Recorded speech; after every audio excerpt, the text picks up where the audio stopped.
Rédiger un Manex, c'est trop complexe. Une analyse Sora, c'est du tracas. Et ma clientèle, elle se fait la belle. Mais avec Aéropixie, je n'ai plus de soucis. Aéropixie, c'est l'expertise réglementaire dans le drone, L'intégration Manex, audit en entreprise. accompagnement et formation à la création d'une exploitation drone. Faites confiance aux spécialistes des drones ATAS. Drones aériens, terrestres, aquatiques et subaquatiques. Une seule adresse, aeropixie.com. aeropyxis.com. Aéropixie. Fréquence drone. Decollo.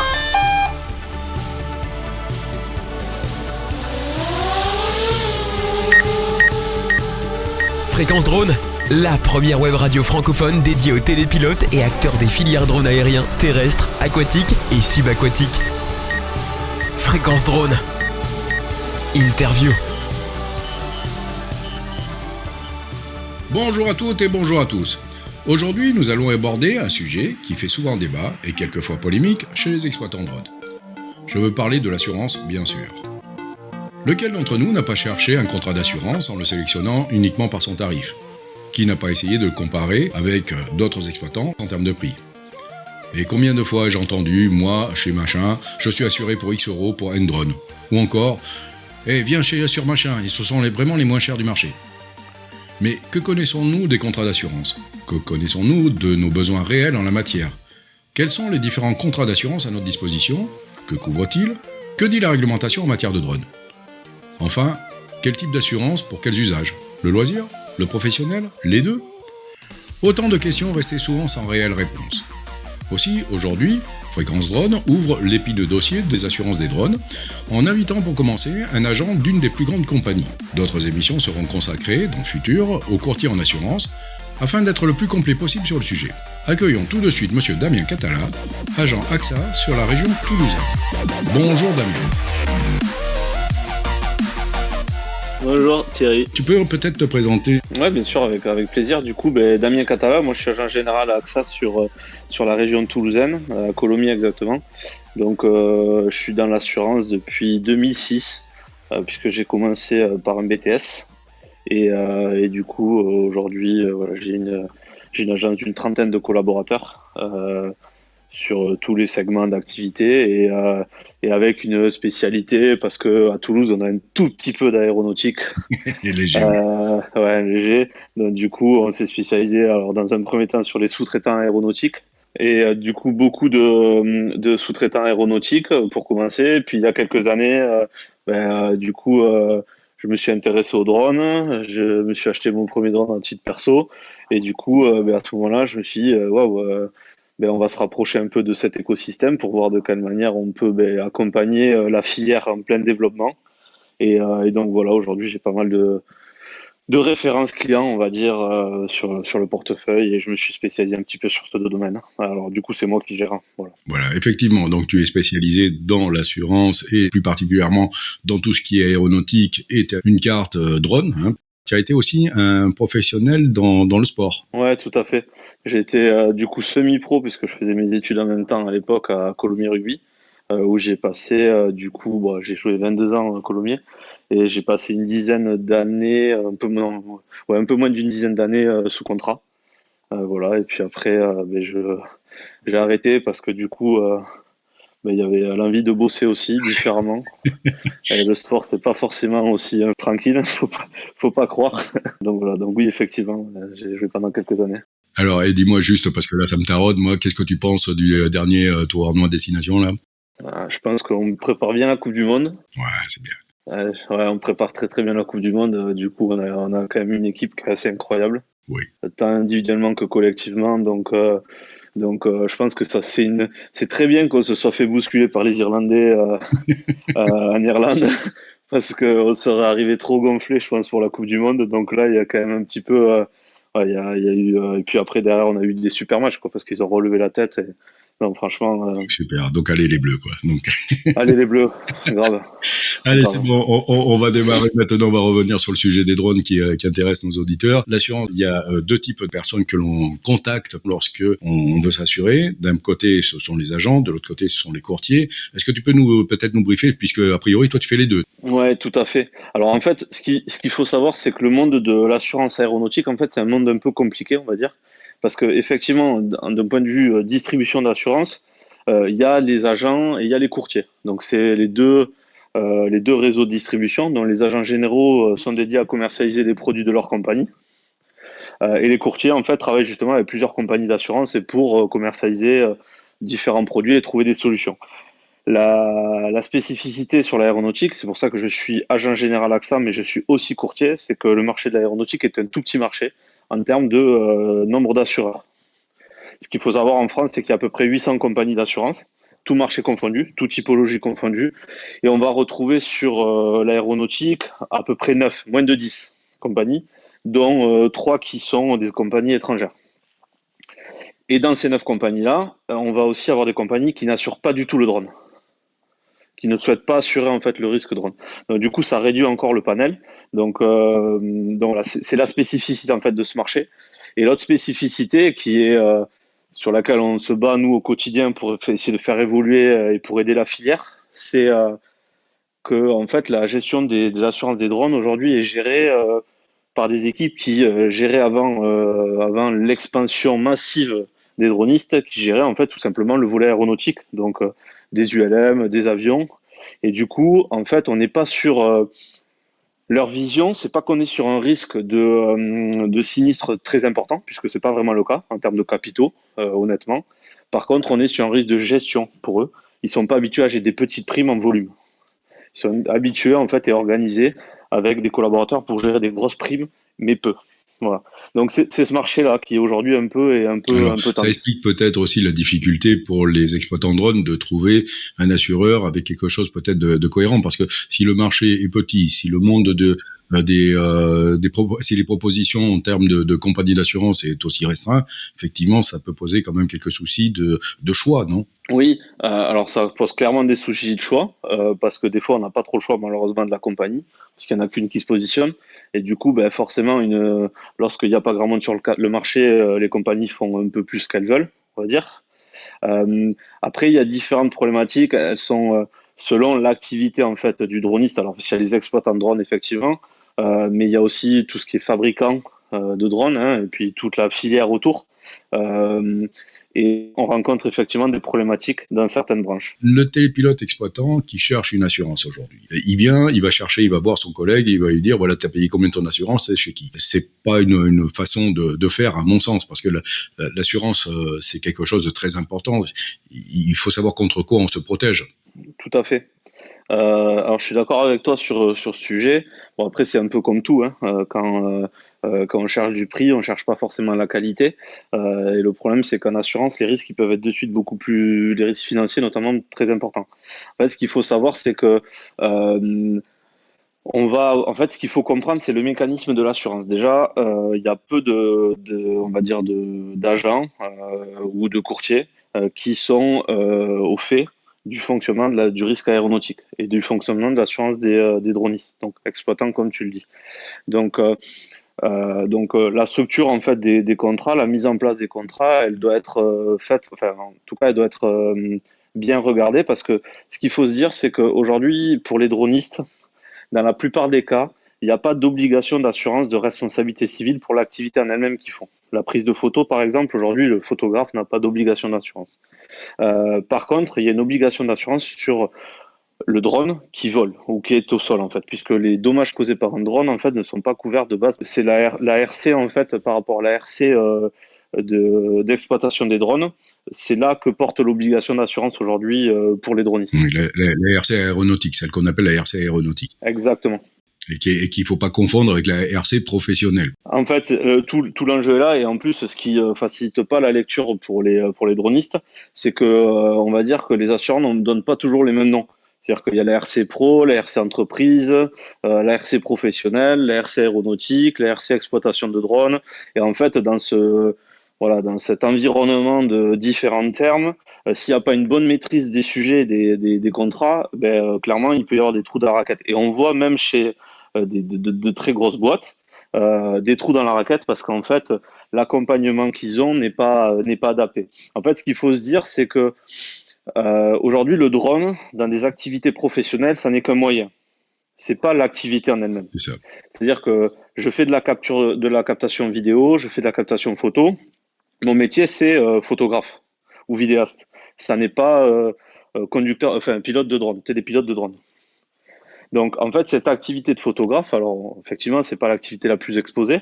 Donc, potentiellement, je n'ai pas, d'un point de vue purement légal, d'obligation d'assurance sur le fait que je rende une photo qui est de mauvaise qualité. Par contre, j'ai une obligation d'assurance sur le fait que si pendant que je fais ma photo via mon drone, le drone se crache et endommage un tiers au sol ou même en évolution, là j'ai une obligation d'assurance légale. Voilà. Et du coup, c'est deux contrats différents. Pourquoi c'est deux contrats différents? Parce qu'en fait, aujourd'hui, le monde de l'assurance fait que le risque aéronautique, c'est un risque qui est traité. En fait, il y a un traité spécialement dédié à l'aéronautique qui fait que les compagnies d'assurance ne peuvent pas mettre le risque dit, on va dire terrestre. En fait, on va vulgariser le terme en disant terrestre avec le risque aéronautique.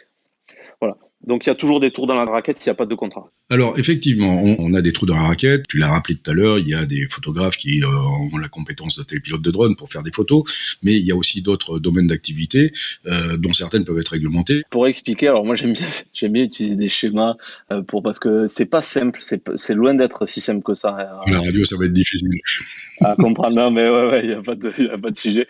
Mais du coup, en fait, ce qu'il faut se dire, c'est que quand en fait on assure son activité, donc déjà, la première chose à savoir, en fait, c'est il faut mettre de côté le drone.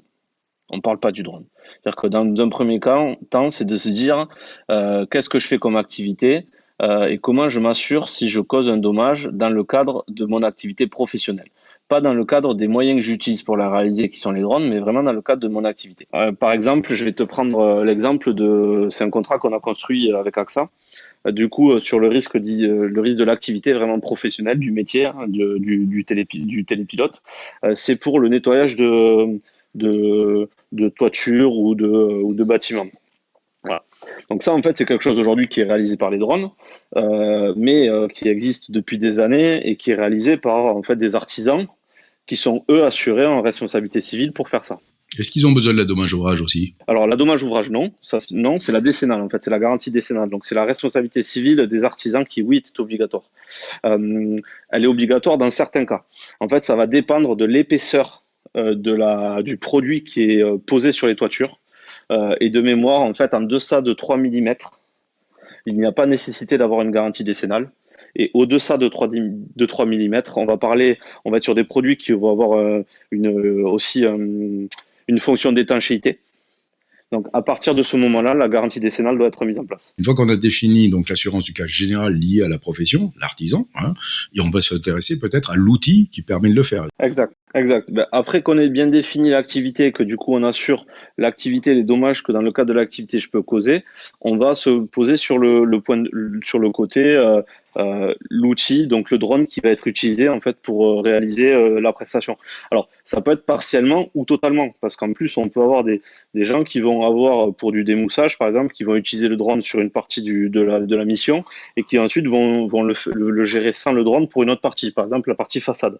Donc dès qu'on parle ensuite du drone, là on rentre dans une obligation d'assurance qui est liée comme tu disais tout à l'heure, au code du transport et où en fait les aéronefs ont l'obligation de s'assurer pour les dommages qui causent à des tiers en évolution ou au sol. Pourquoi au sol? Parce que au sol, les compagnies d'assurance, en fait, aujourd'hui, sur les contrats standards de RC professionnels, excluent systématiquement les dommages causés par des aéronefs. Et il y a une raison particulière pour laquelle c'est exclu? Oui, c'est qu'en fait, c'est des traités de réassurance. En fait, ce qu'il faut avoir en tête, c'est que les assureurs, en fait, se réassurent derrière pour les risques qu'ils couvrent. Et les traités de réassurance excluent systématiquement les dommages causés par des aéronefs. Alors, ce qui est aussi souvent très très mal compris par les exploitants de drones, c'est la multiplicité des contrats d'assurance. Il y a pléthore de contrats d'assurance. Alors, tu sais ce qu'on peut faire, c'est on peut prendre l'exemple, moi j'aime bien le prendre, c'est l'exemple du taxi. Tu vois, le taxi, en fait, son métier, c'est de transporter des gens d'un point A à d'un point B. Ok, donc pour transporter les gens dans son métier, en fait, il est assuré. En fait, si par exemple lorsque un client l'appelle pour venir à 8h le récupérer pour l'amener à l'aéroport et qu'il arrive à 10h et que ce client porte plainte, porte un recours contre lui en lui disant je vous ai demandé une mission et en fait j'ai pas pu prendre mon vol à cause de vous, sa responsabilité peut être engagée. Tu vois. Donc ça, en fait, ça va être, c'est le premier volet, c'est la responsabilité terrestre. Ensuite, il va y avoir le taxi, il va avoir sa voiture et la parallèle, ça va être le drone qu'il va assurer en circulation. Parce que lorsque son client rentre dans la voiture, à ce moment-là, il est responsable en fait des dommages qu'il pourrait lui causer pendant le trajet et aussi au tiers. Hein. C'est exactement le même principe pour le drone. C'est-à-dire que lorsque je fais du démoussage, si pendant que j'utilise mon drone, je cause un dommage à un tiers, il faut que je puisse répondre et couvrir du coup le dommage causé. Voilà. Donc c'est la RC aéronautique. Et le troisième volet dont tu parles, c'est effectivement ce qu'on appelle le bris de machine, qui serait l'assurance tout risque en fait du véhicule, où là on vient couvrir le drone en lui-même. Voilà. C'est un peu si tu veux. Donc effectivement on est sur 3 contrats, mais parce qu'on est véritablement sur 3 risques différents. À la différence, et de ce qui peut déstabiliser un petit peu, je comprends, c'est que lorsqu'on parle du taxi, la responsabilité civile et le dommage est sur le même contrat, alors que pour un drone, ça va être souvent sur des contrats séparés. Ou pas tout le temps en fait, mais voilà, sur certains risques, oui. Il y a aussi un autre volet dans l'assurance drone, souvent, qui est discuté lors des échanges, c'est de savoir un ou plusieurs drones sur un même contrat. Certains assureurs disent, oui, mais moi, je peux prendre 3 drones sur le même contrat parce que de toute façon, vous êtes seul, donc on sait très bien que vous en utiliserez qu'un. Et dans d'autres cas, on dit non, vous avez 3 drones, c'est 3 assurances à établir. Est-ce que tu peux éclairer un peu là-dessus, sur ce sujet? Alors ça, c'est des pures politiques de souscription de compagnie, mais si j'ai une bonne nouvelle à t'annoncer, c'est que c'est quelque chose qui s'homogénise vachement. Et où maintenant, en fait, on a quand même les acteurs principaux. Alors moi, je travaille de façon très étroite avec un courtier spécialisé sur le drone qui est Air Courtage, qui était justement dans le cas d'assurer drone par drone. Aujourd'hui, en fait, pour des exploitants, ils ont mis en place un contrat qu'on distribue pour permettre de couvrir plusieurs drones avec le même contrat et la même police. En fait, il y a la logique d'avoir un seul contrat pour assurer plusieurs drones et de ne pas payer drone par drone. Elle est bonne lorsqu'on est sur un seul télépilote. Lorsqu'on est sur une société avec potentiellement plusieurs télépilotes, on peut plus rentrer dans cette logique-là parce que, en fait, il y a plusieurs drones, donc on est obligé d'assurer l'ensemble du parc. En termes d'assurance, qui est souvent mal compris, ce sont les assurances liées au centre de formation. Alors, pour la formation, il y a effectivement le premier volet, c'est la responsabilité civile de l'activité de formation. Donc c'est le contenu qui est délivré. Est-ce que le contenu qui est délivré, il est de qualité? Est-ce que j'ai les bonnes informations, etc. Donc ça, on va dire que c'est du standard, que ça soit une formation pour adultes de tout type d'activité ou pour une formation de télépilote, ça sera la même chose. C'est toujours ce volet de RC terrestre en fait. Ensuite, la difficulté, parce qu'il y a une vraie difficulté sur les centres de formation, c'est par rapport au matériel. En fait, aujourd'hui, pour faire voler des drones, il faut avoir mis en place, pour faire des vols, il faut avoir fait le Manex. Ça va dépendre en fait sur quel matériel en fait ils font voler, ils font les formations pour les clients, parce que c'est ça, c'est la partie opérationnelle. Lorsqu'on est sur la partie théorique, il n'y a pas de sujet, c'est la RC qui couvre. Lorsqu'on est sur la partie opérationnelle, donc vraiment de terrain, là on doit avoir des couvertures pour un contrat de RC aéronautique qui permet de couvrir justement des stagiaires. Et là, par contre, on peut pas assurer plusieurs drones comme si c'était un seul drone, puisque si on a plusieurs stations, on est obligé d'assurer ce qu'on appelle une flotte à ce moment-là. Exactement. Voilà. Et en couvrant bien l'activité de formation, parce que l'activité de formation, elle veut dire qu'à un moment donné, il va y avoir des drones qui vont être dans les mains de stagiaires et du coup qui seront pas forcément dans le Manex.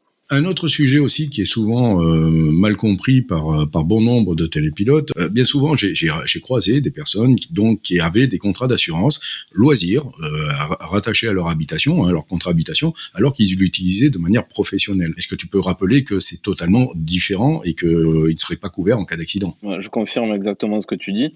Ça ne couvre pas le volet professionnel, mais c'est comme aujourd'hui on a tous une RC vie privée, on va dire, et qui ne couvre pas si on a l'activité professionnelle qu'on a dans son entreprise à côté. C'est exactement le même principe. Voilà, tout à fait. Mais c'était bon de le rappeler parce que malheureusement, souvent, on le voit, c'est une erreur que commettent les débutants et ils arrivent avec une RC en disant mais moi je suis couvert, j'ai payé 34 €, je comprends pas que vous payez si cher. En fait, ils payent pour 34 € dans le vent, quoi. Parce que en fait, le jour où il y a quelque chose, il y aura aucune couverture qui sera délivrée, quoi. Voilà. Alors ça, justement, tu me permets d'introduire aussi une question. On est bien d'accord que l'assurance couvre tout ce qui est aléa, c'est-à-dire quelque chose qui n'était pas prévu. Et donc, s'il y a mise en danger de la vie d'autrui qui est retenue en cas d'accident, là, l'assurance se retire. On est bien d'accord. Ça va dépendre des cas de figure. En fait, l'assurance, elle va pas couvrir si c'est intentionnel. C'est ça. Après, l'erreur, la méconnaissance de la réglementation va être couvert. Lorsque ça va être intentionnel, non. Voilà. Alors, ça dépend des contrats et c'est très compliqué à te donner comme réponse précise parce qu'en fait, ça va dépendre des sinistres. Mais aujourd'hui, si les pilotes font leur manex et opèrent et que pour X raison ils ont mal attaché quelque chose sur le drone ou ils ont oublié quoi que ce soit, en fait on couvre le contrat RC là pour couvrir tous les dommages qui sont causés au tiers. Mais effectivement, lorsque c'est intentionnel, notamment, on couvrira pas.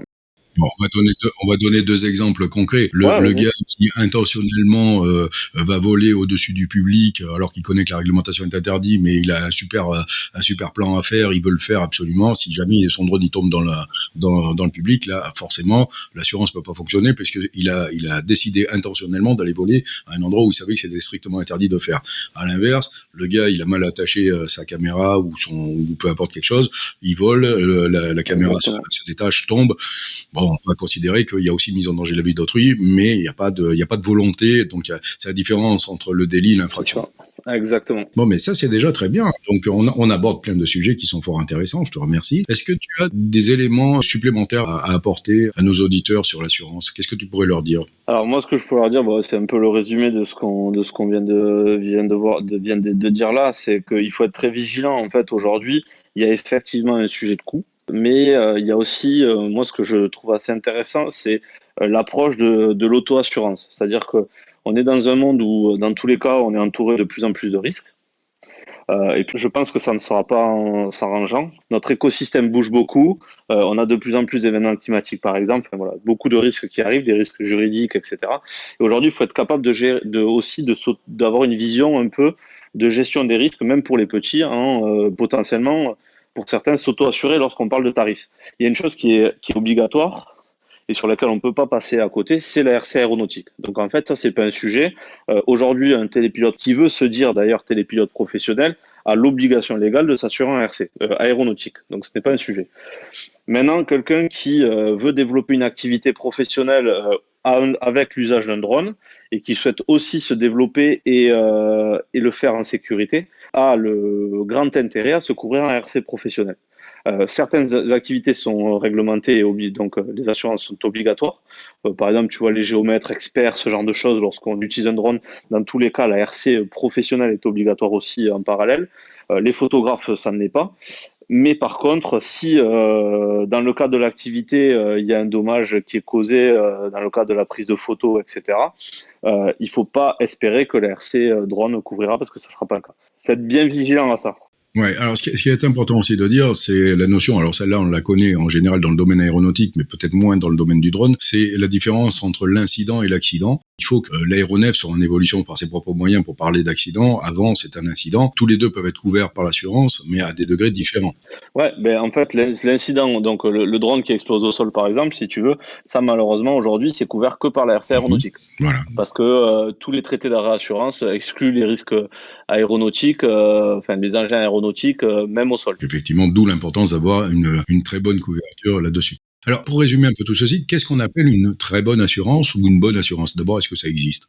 Alors, une très bonne assurance... Je dirais peut-être plutôt un bon contrat d'assurance bien ficelé avec son agent. En fait, c'est un contrat bien adapté au risque, en fait. Et pour moi, un bon contrat, en fait, une bonne couverture, c'est une couverture où le client sait pourquoi il est couvert et sait pourquoi il n'est pas couvert. Tu vois, on parlait tout à l'heure de l'assurance dommage des drones. J'ai beaucoup de clients qui ne veulent pas se couvrir sur ce risque-là parce que ils estiment que leur drone à 3 000 €, c'est une somme, mais s'ils se crashent, c'est leur responsabilité et tant pis pour eux.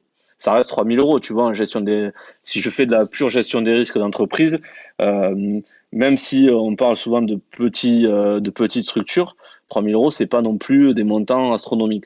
Par contre, si le drone il se casse la gueule sur le public, comme tu le disais, et que là, c'est un dommage corporel qu'il y a sur un enfant, par exemple, et donc du coup, potentiellement avec une invalidité ou avec, enfin voilà, je sais pas, qui perd la vue, c'est à vie. Là, c'est des montants qui vont se compter par plusieurs dizaines, voire centaines de milliers d'euros. Donc là, c'est un autre niveau de criticité, en fait, de risque et de couverture. Donc, pour moi, ce qui est important, c'est que le télépilote qui va s'assurer, c'est d'avoir une bonne connaissance, en fait, une bonne prise de conscience de quels sont les risques et sur quoi il veut s'assurer ou pas s'assurer. Voilà.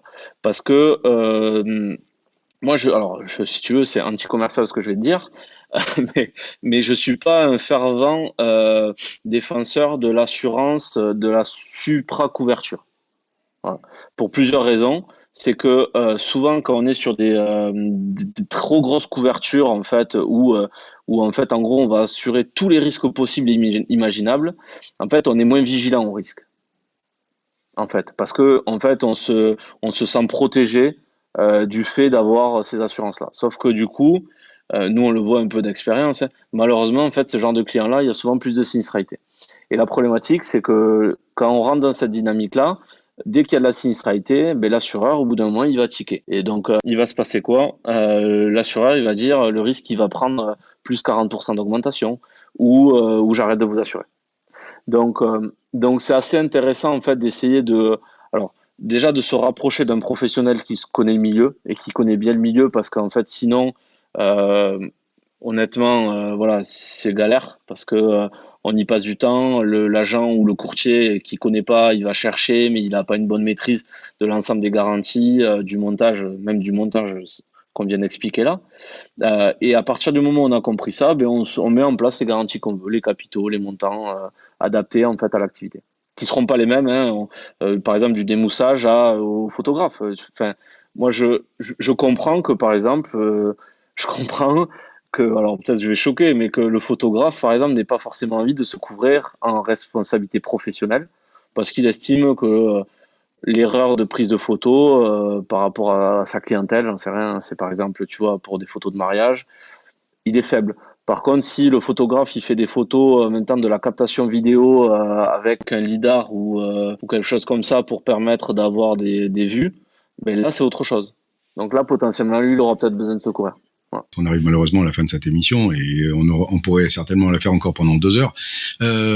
Une chose qui est souvent mal comprise, c'est les donneurs d'ordre. En fait, eux, ils doivent avoir une assurance sur la mission qui vont le contenu de la mission. C'est-à-dire que demain, un géomètre va solliciter un droniste pour aller faire une captation vidéo pour un client tiers. Il va sous-traiter en fait la prestation de prise vidéo. En fait, le drone est rattaché au Manex. C'est ça en fait qui fait foi. Donc, soit en fait le sous-traitant, donc le droniste, est intégré au Manex du géomètre expert qu'il a sollicité si le géomètre a un Manex et s'il va opérer sur un de ses drones. Mais si il fait appel à un sous-traitant qui va exploiter son propre drone, donc le sous-traitant exploite son propre drone dans le cadre d'une mission, c'est le sous-traitant qui doit avoir la couverture. En fait, ça va dépendre des cas de figure, en fait. Ça va dépendre du cas de figure. Est-ce que j'interviens sur le Manex de mon donneur d'ordre ou est-ce que j'interviens sur mon propre Manex ? Tu viens d'introduire quelque chose qui me fait très plaisir, c'est le Manex. Beaucoup de gens prennent le Manex un peu trop à la légère en disant que c'est un document administratif et en fait, ça protège énormément le Manex. Nous, c'est sur ça qu'on se base. Voilà. Donc, moi, j'invite tous les télépilotes à faire très, très attention à leur Manex. Développer votre Manex en fonction de vos CONOPS et de votre activité. Damien, j'ai été heureux de te côtoyer, de pouvoir discuter avec toi. Tu es d'une grande connaissance dans le domaine de l'assurance et ça me fait plaisir. Je suis malheureusement désolé de te dire qu'on est obligé d'arrêter l'émission, malgré tous les petits problèmes techniques qu'on a eus. Je tenais à te remercier et puis on va dire allez les Bleus quand même, non ? Ouais, allez Bleus, mais grand merci à toi pour cette interview, c'était très, très sympa. Très sympa. Je te remercie et on renouvellera l'opération. À très bientôt. Merci. Merci à toi. Une interview réalisée par Thierry Mort pour Fréquence Drone. Vous êtes télépilote, exploitant de drones, constructeur ou encore société de services dans l'une des filières drones. Vous aussi, passez à l'antenne dans le cadre de nos interviews. Écrivez-nous à contact@fréquence-drone.fr ou via le formulaire de contact de notre site internet. Vous participerez ainsi au développement de nos émissions tout en gagnant en visibilité.